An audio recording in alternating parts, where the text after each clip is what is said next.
आकाशाकडे आशेने पाहणाऱ्या शेतकऱ्यांच्या डोळ्यात यंदा पावसाने निराशा भरली आहे. कमी पाऊस, करपलेली पिके आणि दुबार पेरणीचे वाढते संकट, या संकटाशी झुंज देताना गेवराई तालुक्यातील रानमाळा येथील 25 वर्षीय मुकुंद गंगाराम हिंगे या तरुण शेतकऱ्याने राहत्या घरी गळफास घेऊन आत्महत्या केल्याची दुर्दैवी घटना घडली. प्राथमिक माहितीनुसार शेतातील पिकांचे मोठ्या प्रमाणावर नुकसान झाल्याने ते मानसिक तणावात होते. त्यातून त्यांनी हे टोकाचे पाऊल उचलल्याचे सांगितले जात आहे. या घटनेने रानमाळा गावासह संपूर्ण परिसरात हळहळ व्यक्त होत आहे. घटनेची माहिती मिळताच गेवराई पोलीस ठाण्याचे अधिकारी घटनास्थळी दाखल झाले. पंचनामा करून मृतदेह उत्तरीय तपासणीसाठी गेवराई उपजिल्हा रुग्णालयात पाठविण्यात आला. उत्तरीय तपासणीनंतर मृतदेह नातेवाईकांच्या ताब्यात देण्यात आला असून पुढील तपास पोलीस करीत आहे. दरम्यान कमी पावसामुळे बीड जिल्ह्यातील अनेक भागात दुबार पेरणीचे संकट गडद झाले आहे. पीक नुकसानीमुळे शेतकरी आर्थिक आणि मानसिक अडचणीत सापडत असल्याची चिंता व्यक्त केली जात आहे.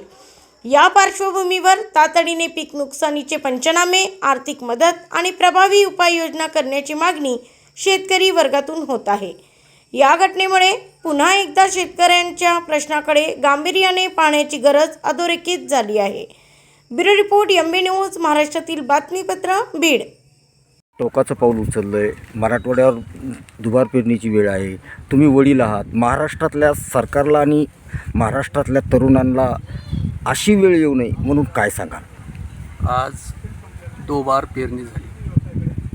पाऊस नाही, पाणी नाही. पहिलं कर्जाचं डोंगर आहे. 2016चं कर्ज मला माफीत 2 वेळेस आलो नाही. ते नाही आलं. मी ते सेटलमेंटमध्ये 5.5 लाख रुपये त्याचं भरले. आणि त्याच्यानंतर मुलाला वाटलं मला आता नोकरी भेटत नाही, नोकरीची आशा नाही, म्हणून मी शेतीकडे वळायला तयार आहे. मला शेळी पालन करण्याची इच्छा आहे. आता इच्छा असताना आता पैसे जवळ नव्हते. पहिलेच आमची हालाकीची परिस्थिती होती. मग खाजगी बँकेकडनं 9.5-10 लाख रुपये काढले. मी त्याला दिले. शेळी पालन 2022लाच उभा केलं. 22ला उभा करून ते कर्ज फेडणं व्हायला. त्याची इच्छा होती की मला अनुदानाचे पैसे, माझी एक फाईल होणार आहे 12 लाखाची, त्यातनं आपण करू कसं तरी. त्याचा कुठला काही लाभ अजून भेटलेला नाही. नुसते सरकारनं आश्वासनं दिले आणि आश्वासन देऊन त्याचे अजून कुठंच चालीजुपी झालेलं नाही. आणि बीड जिल्ह्यात अजून कोणालाही त्याचा लाभ भेटला नाही.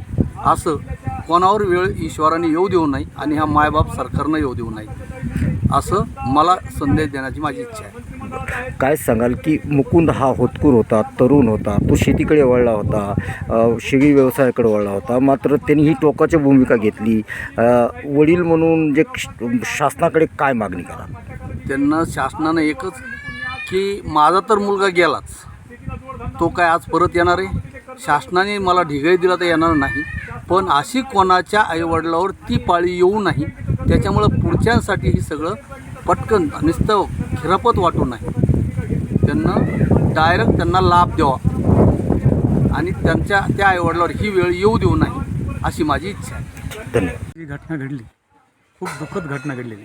मुकुंद हिंगे हा तरुण युवक आत्ताच शेतीकडे वळाला होता. म्हणजे शिक्षण पूर्ण झाल्यानंतर नोकरी न लागल्यामुळं त्यांनी आज शेतीकडे वळाला. शेती करत असताना आज इतकं संकट निर्माण झालं की डबल पेरणी, ट्रिपल पेरणी करण्याची वेळ आली.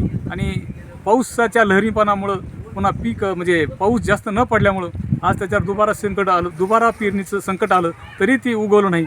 आणि त्या दृष्टिकोनातून एक दुसरा त्यांनी हे केलेलं आहे की शेती व्यवसाय करत असताना त्यांनी शेळी पालनाच्या व्यवसायामध्ये त्यांनी भाग घेतला आणि त्याच्यामध्ये त्यांनी शेळी पालनाचा उद्योग केला.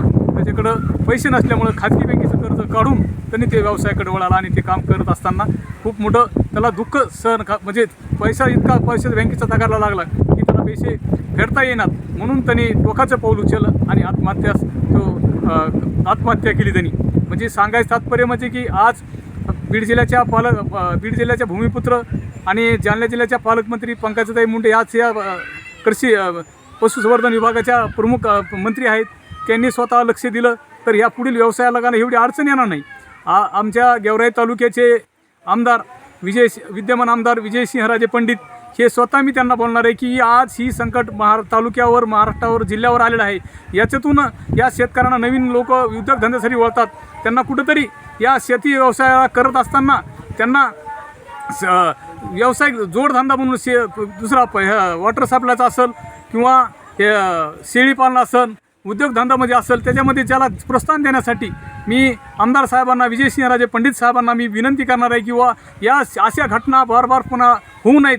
आत्महत्या तरुण युवक ह्या शेती व्यवसायाकडे करत असताना, उद्योगधंद्याकडे वळत असताना त्यांना कुठंतरी न्याय मिळाला पाहिजे. आणि त्यांच्या स्वतः त्या आमदार साहेबांनी थोडं लक्ष दिलं आणि फक्त त्यांना सरकारनं बोलले तर याचा नक्कीच मार्ग निघल. यासाठी मी आमदार साहेबांना बोलणार आहे की या तालुक्यातली असेल, जिल्ह्यातली असेल, महाराष्ट्रातली असेल, तरुण युवकावर ही वेळ येऊ नये. हा तरुण युवक हा शेती व्यवसायाकडे वळाला आहे, शेती करत असताना उद्योगधंद्याकडे वळाला आहे. त्याच्यामध्ये त्यांना कुठंतरी त्यांना शासनाने मदत केली तर अशा घटना पुन्हा बार होणार नाहीत. ही सरकारनं माझी विनंती आहे.